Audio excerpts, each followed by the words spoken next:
পর্ণার শাড়ির কথার এক্সিবিশন নষ্ট করার জন্য নতুন ছদ্মবেশ নিল ঈশা। হ্যাঁ বন্ধুরা, নিম ফুলের মধু সিরিয়ালে আজকের পর্বে তোমরা এরকমটাই দেখতে পাবে। পুরো গল্পটা জানতে হলে প্লিজ লাইক দিয়ে সঙ্গে থেকো। পর্ণার সাথে সৃজনের কথা কাটাকাটি হয়ে যায়, সেটা নিয়ে পর্ণা টেনশনে থাকে যে সৃজন এত তাকে নিয়ে যে পজিটিভ, সেটা পরবর্তীকালে আবার বিপদ হয়ে না দাঁড়ায়। কিন্তু রুচিরা পর্ণাকে বোঝানোর চেষ্টা করে যে সৃজনদা তাকে খুব ভালোবাসে, আর সেই জন্যই তাকে নিয়ে এতটা পজিটিভ, তাকে নিয়ে এতটা চিন্তা করে, এটা তার ভালোবাসা। কিন্তু পর্ণা বলে এই অতিরিক্ত ভালোবাসাটাই যেন পরবর্তীকালে বিপদ না ডেকে আনে। এরপরে পর্ণারা বাড়ি ফিরে আসে। এদিকে মৌমিতা ঈশার কাছে যায় পর্ণার শাড়ির কথার এক্সিবিশন নষ্ট করার জন্য। মৌমিতা আর ঈশা দুজনে প্ল্যানিং করে ফেলে।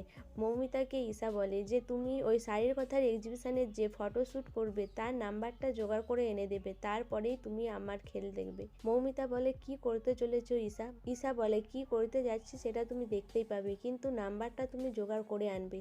তখন মৌমিতা বলে চিন্তা করো না ঈশা, আমি ঠিকই নাম্বারটা জোগাড় করে আনবো। এরপরে পর্ণা বাড়িতে ফিরে এসে সৃজনের রাগ ভাঙানোর চেষ্টা করে। পর্ণা সৃজনের গলা জড়িয়ে ধরে। সৃজন বলে এসব কি হচ্ছে? পর্ণা বলে এখন আমরা রোমান্স করব, কিন্তু সৃজন জানায় তার মুড নেই। কিন্তু পর্ণা বলে আমার তো মুড রয়েছে। এরপর সৃজন পর্ণাকে বলে আচ্ছা ঠিক আছে, দরজা খোলা রয়েছে। কিন্তু পর্ণা বলে দরজা খোলা থাক। এরপর সৃজনের মা বাবুকে ডাকতে ডাকতে বাবুর ঘরের দিকে আসে, কিন্তু পর্ণা সৃজনকে ছাড়ে না। সৃজন বলে ছাড়ো, মা আসছে। কিন্তু পর্ণা বলে না, তোমাকে কথা দিতে হবে যে তুমি আমার উপর রাগ করবে না এই ছোটোখাটো ব্যাপারের জন্য, আর আমি অফিসে থাকলে এইভাবে বারবার ফোন করবে না।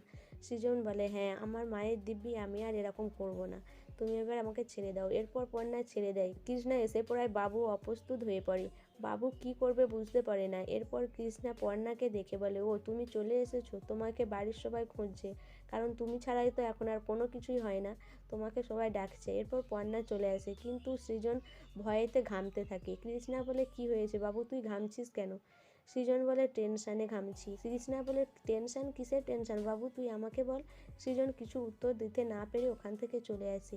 এরপর কৃষ্ণা ভাবে যে এই পর্ণা আমার ছেলেকে একেবারে গিলে খেয়েছে, সে এখন বউ ছাড়া আর কিছুই দেখতে পায় না, আমাকে তো কোনো কথাই এখন আর বলে না। এরপরে পর্ণা আর রুচিরা মিলে শাড়ির কথার এক্সিবিশনের সব দায়িত্ব ভাগাভাগি করে নেয়। কিন্তু এদিকে মৌমিতা ওঁত পেতে বসে থাকে, সে ওই শাড়ির কথার যে ফটো শ্যুট করবে তার নাম্বার নেওয়ার জন্য। পর্ণা কিছুতেই সেই কথা বলে না। এদিকে রুচিরার কাছ থেকে চালাকি করে মৌমিতা ওই ফটোশ্যুটার লোকের নাম্বার নিতে চায়, কিন্তু পর্ণা রুচিরাকে সাবধান করে দেয়। মৌমিতা বলে যতই তুমি পর্ণা সাবধান করো না, আমি ঠিক নাম্বারটা নিয়েই ছাড়বো। এরপরেই যখন পর্ণার সব কিছু প্ল্যানিং করতে ব্যস্ত, তখনই পর্ণার ফোনে একটা ফোন আসে। মৌমিতা সেটা দেখতে পায়, যে ফটো শ্যুট করবে সেই ফোন করছে। তখন মৌমিতা আড়াল থেকে টক করে নাম্বারটা নিয়ে নেয়, কিন্তু পর্ণা বুঝতে পারে না। এরপরে মৌমিতা ঈশাকে নাম্বারটা দিয়ে দেয়। ঈশা বলে চিন্তা করো না মৌমিতা দি, এবার আমি কি করি তুমি দেখতে পাবে। ঈশা ছদ্মবেশ নিয়ে সেই ফটোশ্যুটের বাড়ি চলে যায়। সেখানে গিয়ে তাকে বলে সে ডবল টাকা অফার করছে, সে যেন পর্ণার না ফটোশ্যুটে যায়। কিন্তু সে কিছুতেই পর্ণার ওই ফটোশ্যুট থেকে নড়তে চায় না। তারপরে টাকার অঙ্ক দেখে সেই ফটোশ্যুটওয়ালা পাল্টি খায়। সে বলে ঠিক আছে, আমি ওদের দিকে জানিয়ে দিচ্ছি, আমি আর ফটোশ্যুট করতে যাব না, আপনারই ফটোশ্যুট করব।